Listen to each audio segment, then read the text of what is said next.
In this lecture, we will study about the areas of the surfaces of revolution. Before going to the technical details, first I will give you a very physical phenomena of the surfaces of the revolutions. We already studied the volume of the surfaces of the revolution. Now, in this case, we have to study about the area of surfaces of revolution. For instance, when you jump the rope sweeps out a surface in the space around you, similar to what is called the surface of the revolution. The surface surrounds a volume of revolution, and many applications requires that we know the area of the surface rather than its volume it encloses. So we have studied about the volume of the revolutions in the previous lectures. We have studied about the disk method, washer method, and in the end we have studied about the shell method, both for the horizontal and the vertical method. Now, the point is, if you revolve a region in the plane that is bounded by the graph of the function over an interval. So, for instance, you have a slanted height a and b. You have this curve from a point to the point b, and that has a width delta x, and it is starting from a and ending up to the point b. If you revolve this curve around the x-axis, this one, so this will form a horizontal cylindrical shape. So the horizontal cylindrical shapes has the two ends. The one is from this point and other is for this point, and the radius of this cylinder is y. I can represent it by this dotted blue line. This is the radius of the cylinder. Let me call this is the y, and let me call this is the radius. This is the radius of the cylinder. Now, we very well know that the delta x is the same as that of the rectangle width, delta x, and to the surface area of this whole cylindrical shape, which can be simply written as 2 pi, which is by the rotation, multiplied by its radius, and the radius in this case is y, and to the length of this segment, which is the delta x, right? Now now the point is, if you consider the outer part of this horizontal cylinder and you open it up, for instance, if you have this cylindrical shape, this one, and if you open this sheet, this can be like this, right? And of course this is the same width, which is this one, delta x, and of course if this is the delta x and this is the radius y, and because of the rotation is 2 pi, and delta x is remain as it, and the length is basically, this has become a kind of a rectangle. So this is a 2 pi of y. So basically this is the thing what we have done. So basically we stretch this cylinder into a rectangular form. So this is the delta x now, and this is the, of course, delta x is width, and the 2 pi y is height. So if in order to compute the surface area, you can multiply 2 pi y times delta x, you can find the surface area. Now this is the shape when the radius of the from the point A to the point B was exactly the same. Now I will discuss the other case. In this case, where at the point A,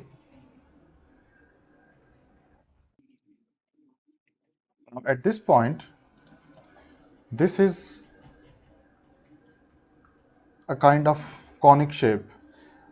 Here the radius at the point A, the radius is small, but at the point B, the radius is getting larger over here. We will do the same thing. We will say that the surface area of this is of course 2 pi 2 pi y times its length, which is delta x. You can say the L or delta x. For the sake of simplicity, I say the L. Now, you see that here the radius is different, here the radius is different. The thing we can do is we can find the midpoint of these two radius. The midpoint is can be easily found by y1. We can say this is a y star, y1 plus y2 divided by 2. So whenever you find the midpoint, you will find this circular disk over here. Now you open this disk by using this method, and rather than saying over here 2 pi y, which is not a simple y, but we can say the y static, and the y static is computed over here. So I can substitute this y static here as it is this one, and this is our y static. So y static is basically the average between the two intervals y1 and to the y2. So when we open this, this has become 2 pi y static time its length. Basically, our idea is to compute the areas of the surfaces of revolution. So firstly, I have discussed a very simple figure where the two radius were the same. In the second case, the two radius at the point A and the point 2, they are completely different. And we know that in order to find the surface area, I will not go into the complicated discussion again that we have already discussed about in the case of the area volume of the solid of revolution, where we're using the Riemann sums, etc. So we know that at this point, the length L can be easily computed as a delta x squared plus delta y squared. Of course, the final at this point we have the 2 points x2 comma y2, and at point A is x1 comma y1. So x2 minus x1 is the delta x, y2 minus 1 is delta y. Of course, we are finding the length. We can have to take the square of both of them and then to the square root. Now, the idea is we have to find this area of the revolution from this point to this point. We can say that the surface area can be easily computed as a from point A to the point B 2 pi y star. You can simple say y star, or you can say this one times its length, which is the delta x squared plus delta y squared. Now you see this is in the two terms delta y squared. So better to write dA area in this case.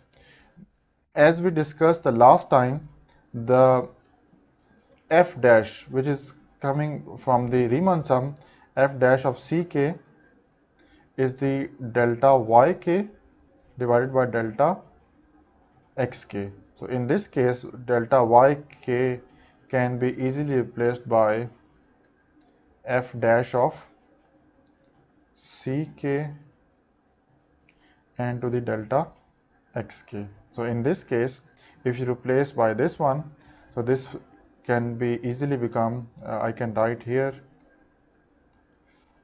which is delta x squared plus, and the delta y squared, of course, as k goes to uh, uh, infinity, you can say that for the finite sum or the infinite.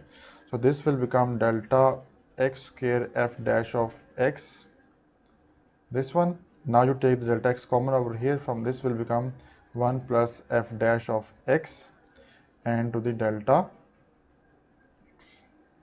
Now in these terms, you can easily call it as a 1 plus f dash of x dx, because you have to write in this form. So this equation star will become like, so equation star says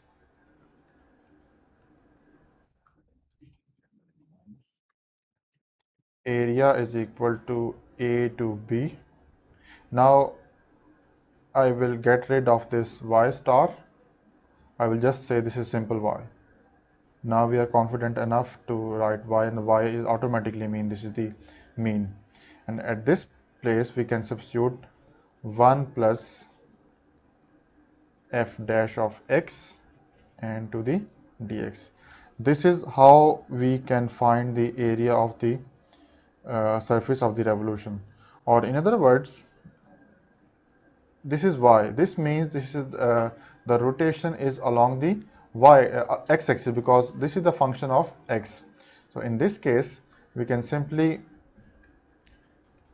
write it as area A is equal to A to B, 2 pi y of course is f of x, and 1 plus f dash of x dx.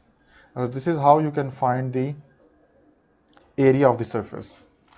Also in the book it has written it like this one. So if the function f of x is larger than 0, is continuously differentiable on the interval ab, the area of the surface revolution generated by the revolving the graph y is equal to f of x about the x-axis. You see that this was moving about the x-axis. This was the rotation that was along the x-axis. This is why we have written in terms of x. So we can use this formulation that we have done before the same. Now I move to the question. So I took this question. In this question, we have to find the area of the surface generated by revolving the curve y is equal to 2 root of x, where x is ranging between 1 and 2 of the closed intervals about the x-axis. So this means that this is the rotation is about the x-axis. So let us start the question by first drawing the figure. This is our x and this is y. And y is equal to 2 root of x. So this is inclination is something like this, 2 root of x. Let's say this is ranging between 1 and to the 2, 1 and 2. So the area of interest is only this part from here to here. So whenever you rotate this along the x-axis, so you will see the revolution or solid of the revolution. So whenever you rotate along the x-axis, you will see that this will something become like this, and this one, this one here to here. So more sophisticatedly, I have copied the figure from the book. So this will become in this form. So of course this is ranging from 1 to 2, and this is a function y is equal to 2 root of x, and of course when x is equal to 1 the y will become 2, and the when x is equal to 2 the y will become 2 root of 2. So let us start from the definition of the surface area, which is S from A to B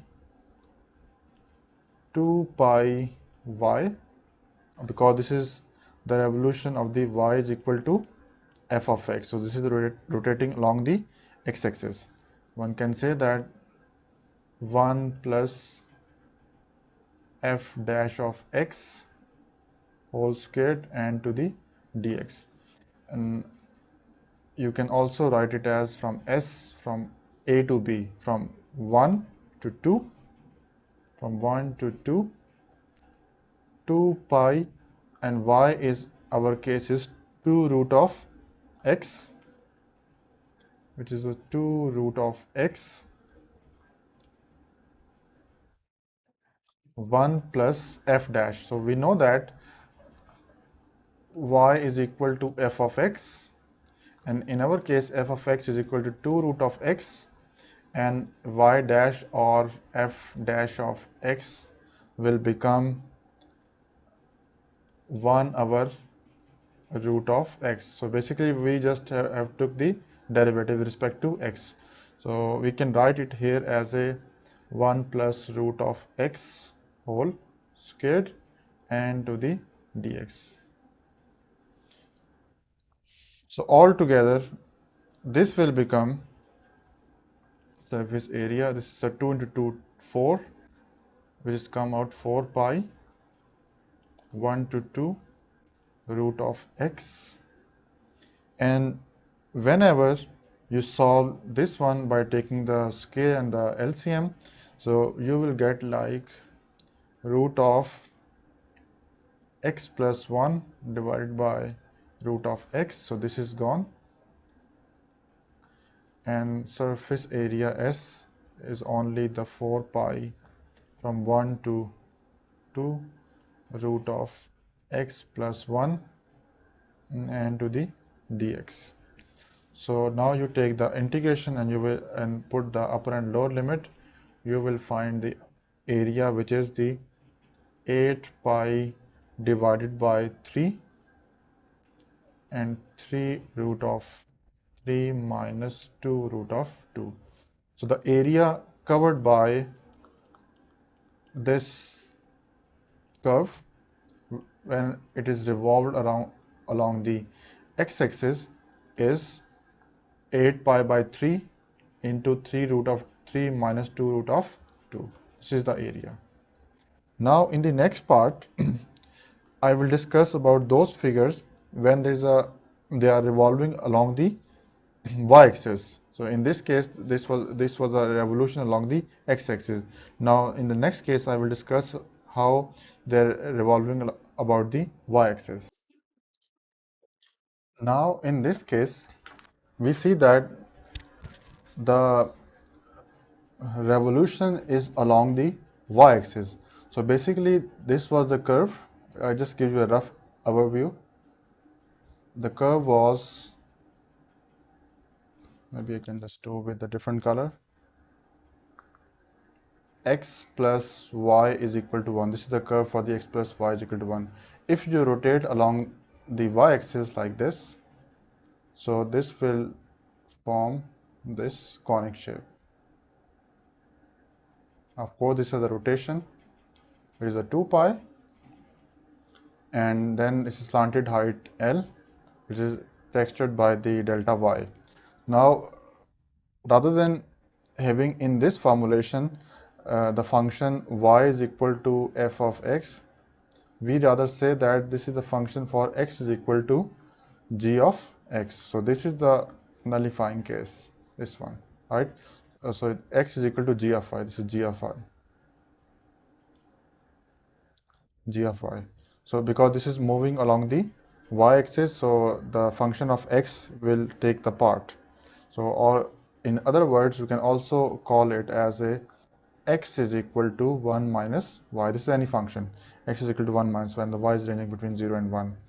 So whenever this is rotated along the y-axis or revolution about the y-axis, uh, in this scenario we can say that if x is equal to g of y, which is we already written, is continuously differentiable on the interval CD.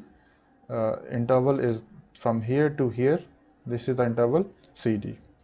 The area of the surface generated by revolving the graph of x is equal to g of y about the y-axis is given by this formulation. The only change is appearing over here. This is because of x, and x is already defined as a g of y, and now rather than having the derivative by dy by dx, we have the derivative of x in terms of dy, like we have done before when we were facing the some discontinuity.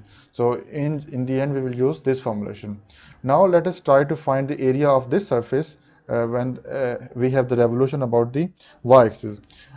The question is basically, I can write it as the line segment, the line segment x is equal to 1 minus y, and y is ranging between 0 and 1, revolved about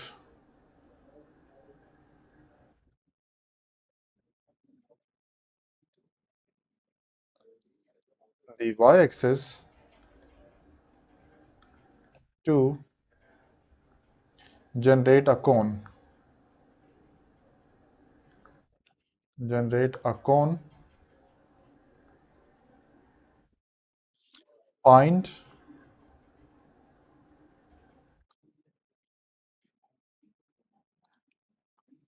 its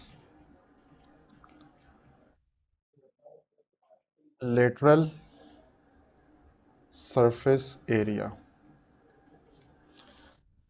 So the lateral surface area is very simple to find. Like we have check that the formula of from geometry. So the lateral surface area. So we can have the lateral surface area. The lateral surface area is basically the base circumference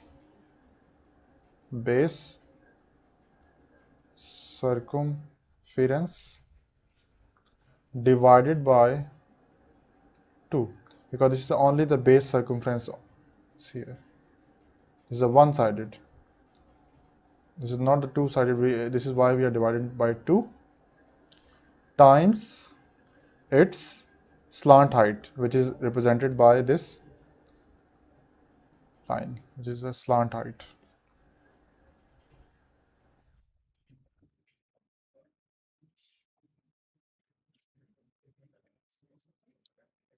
Now this has become pi. Base surface is 2 pi r, and the radius is 2 pi, and this has become pi, and slanted height is basically become the pi of root 2. Now from this equation that we have used before, when this is basically C and this is the D, we can find it the surface area is like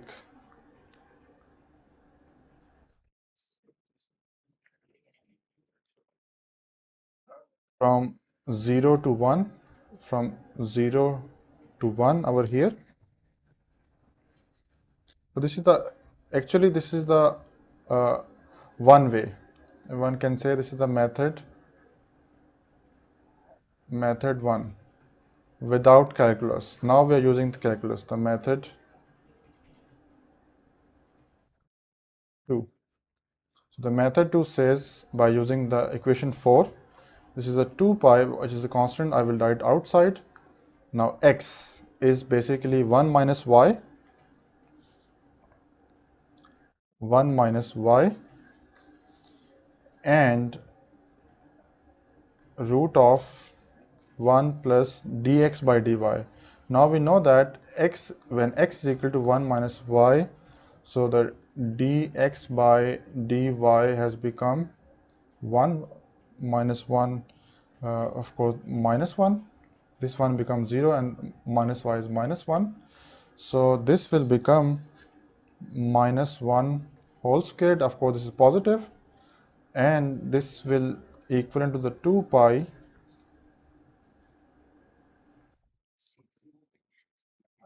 of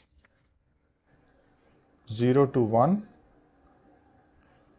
1 minus y,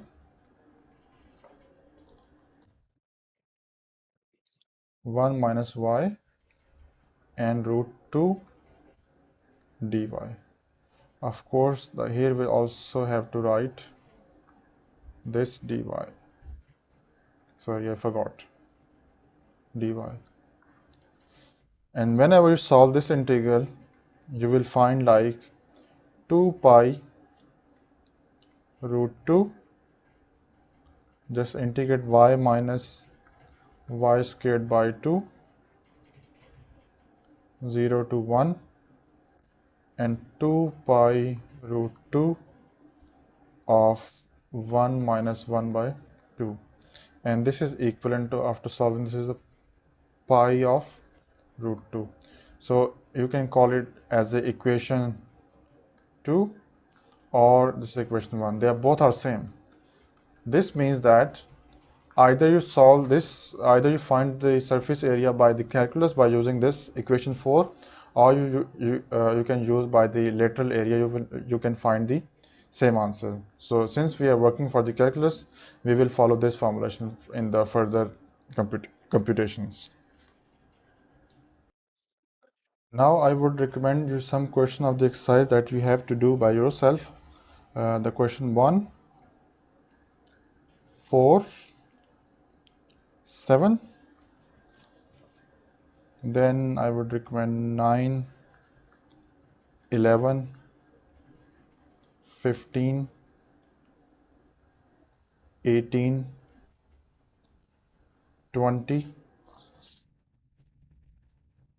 and I would rather say to use solve the question number 23. You can solve this question by yourself. If you find any problem, you can fill the query form, then I will discuss again. Now let us start another um a part of this chapter, which is the exercise 6.5. Here we will discuss about the work and the fluid forces. We already know that there are two kinds of the forces. The one by the constant force and the other is the variable force. So basically, if we have to find the work, so let us first start from the type 1. Maybe I can say that like uh, work done,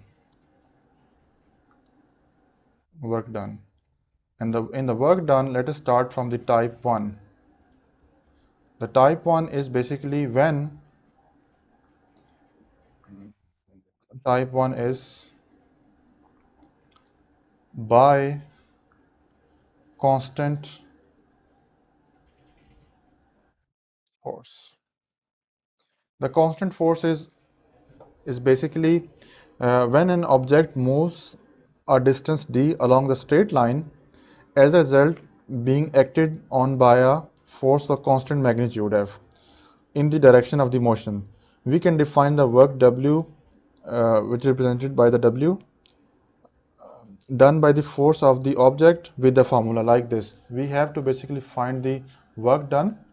This is the force F and this is the distance d. In this case, we have the constant force. So basically in this case, the force of the constant magnitude F in the direction of the motion. We can find the work done like this. In the second part, or the type 2, we can say that type 2, work done by variable force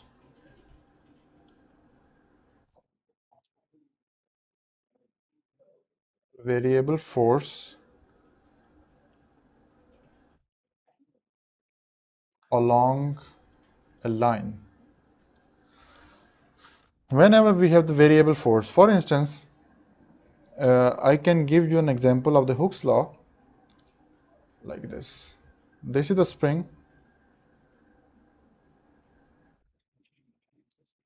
and if you exert some force on this spring, this spring will stretch like this. So basically, here you have exerted some force, which is represented by F, and the exertion is come by this X. In this case, one can easily define the work done by the variable force f of x in moving an object along the x-axis from point A to the point B. The work done easily computed by from A to B, the variable force f of x and to the dx. Now here you can easily find the work done by the variable force. For instance, I just give you an example, rough example. I just choose an example like work done by a force is work done by a force F of x is equal to, we can say that 1 over x squared newtons. In moving an object along the x-axis from x is from 1 meter to x is equal to 10 meter, right? So in this case, the W will become from 1 to 10. The function or the force, variable force is 1 over x squared dx, and you can easily solve this integral. You will have the work done, which is 0.9 joules. And similarly, in the case of the Hooke's law for springs, so basically I give you the rough examples for the Hooke's law of the spring. Uh, if the force is exerted on the spring which has the length x, so this is now the compressed length. This is the compressed or the shrinked. So on the calculation of the work arises in finding the work required to stretch or the compress a spring. Hooke's law says that the force required to hold a stretched or compress a spring x unit from its natural length proportional to x. So basically, if I roughly talk about the Hooke's law,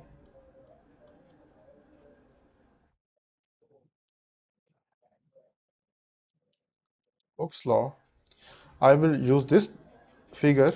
One can say that the force F is proportional to the x with some constant. So whenever I evolve this proportional, this will become with some constant k of x, where the k is a constant measured by per unit length. And the characteristics is called the force constant, or we can say that k is force constant.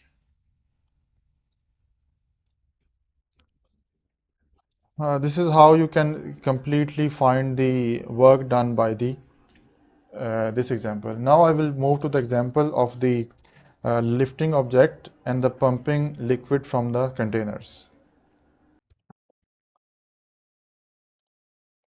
So I will start from the lifting object and the pumping liquids from the containers. So basically this is devoted to the work integral is useful to calculate the work done in the lifting object whose weights vary with their elevation. So I just chosen an example. In this case, in this example, we'll follow all the objects that has coming from the lifting object and the pumping liquids from the containers. So the question is saying that a 5-pound bucket is lifted from the ground into the air by pulling in 20 feet of rope at a constant speed. The rope weight is 0.08 pounds per feet. How much work was spent lifting the bucket and to the rope? So basically, if you look at the figure, the weight of the bucket is 5-pound bucket. It's a 5 pound. I can write it by weight from the ground in the air by pulling 20 feet of the rope of the constant speed. So basically from this point to this is the length is 20 feet. So basically we have to find the two kinds of weight. The first for the so basically we have to find the two kinds of the work. One is acted on the bucket and the other is acted on the rope. So let us first find the work done that has done by the bucket. So let us start from the solution. So one can say that the work on bucket. The work on bucket is basically W is equal to weight or times its distance.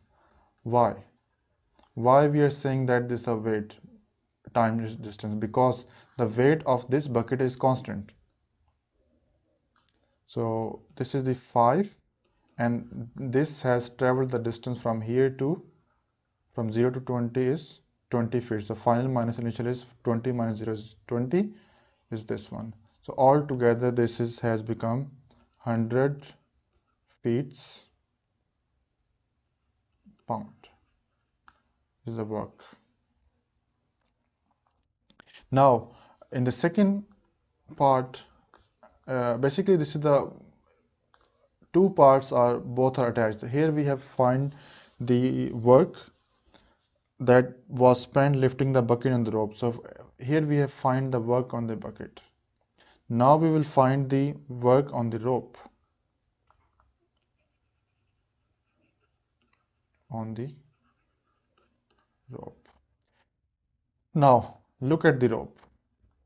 From here to here it has some length. This is represented by the red vertical line.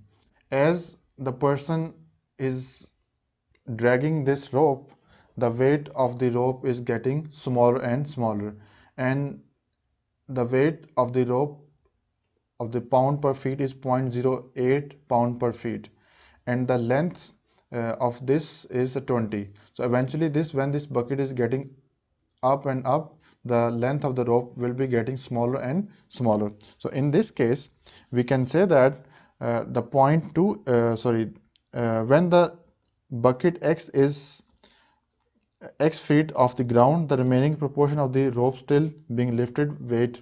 So in this case this is a 0.08, which was the feet per pound per feet, which is given, times the length, which is the 20.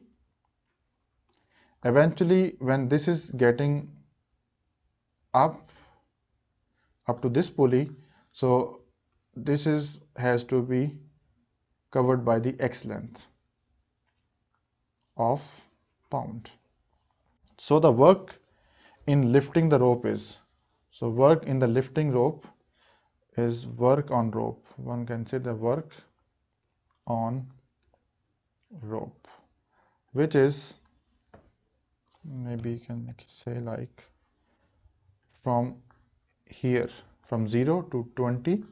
So the lower limit is 0 and upper is 20. Basically the work is acting on between the interval 0 and 20, and 0.08 was the rope weight pound per feet times the its dragging height, which is 20 minus x, and to the dx.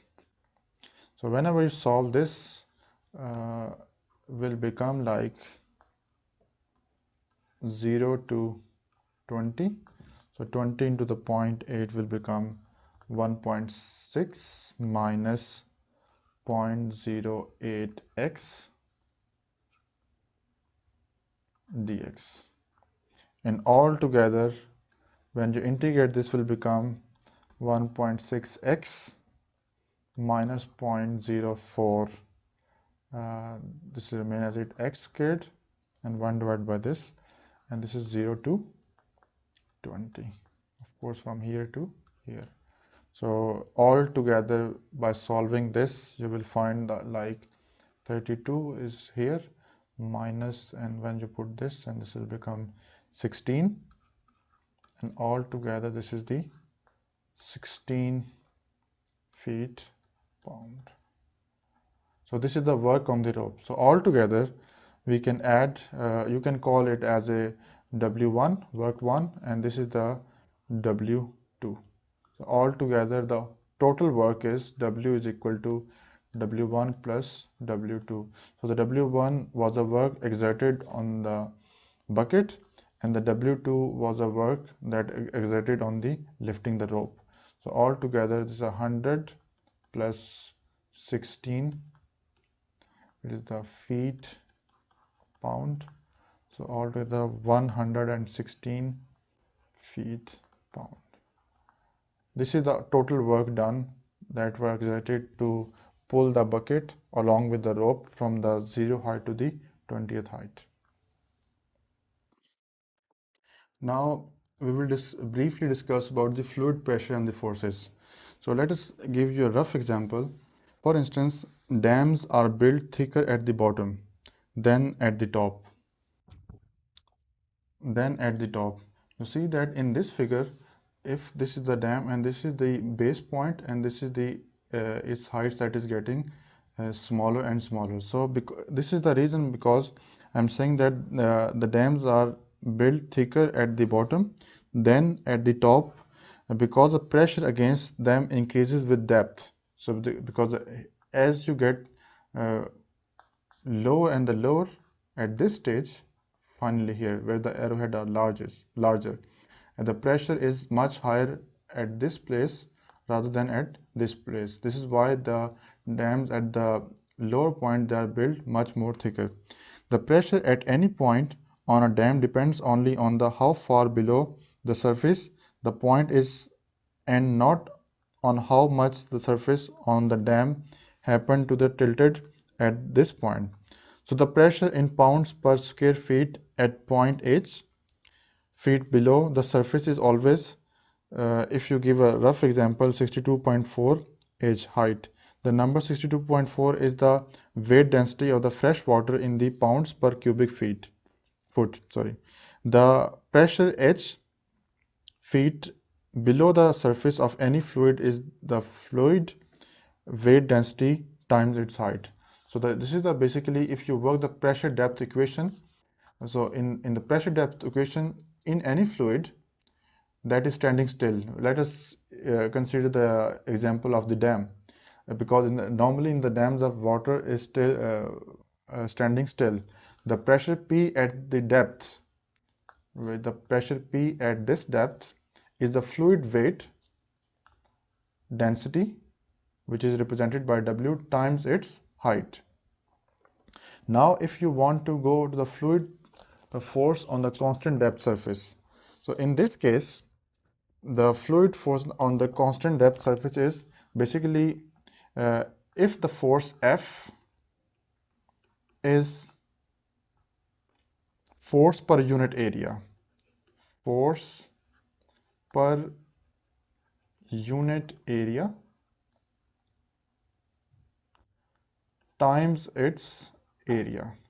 So in this case, the force per unit area is basically the pressure P times its area. The area can be represented by this A. And for the sake of the same notation, I will just write it as a small p. And this small p is the same as this one. So in this case, we can regenerate this equation. Let me equation number 5. The force F, the pressure at the depth of the equation was the WH, and where the W was the weight density times its area. So you see that this is a weight density times its height and times its area. From this we have regenerated the equation 5, and the equation 5 is basically for the fluid force on a constant depth surface. So I would recommend to solve some question of this exercise, which is the exercise 6.5, question number 1, 2,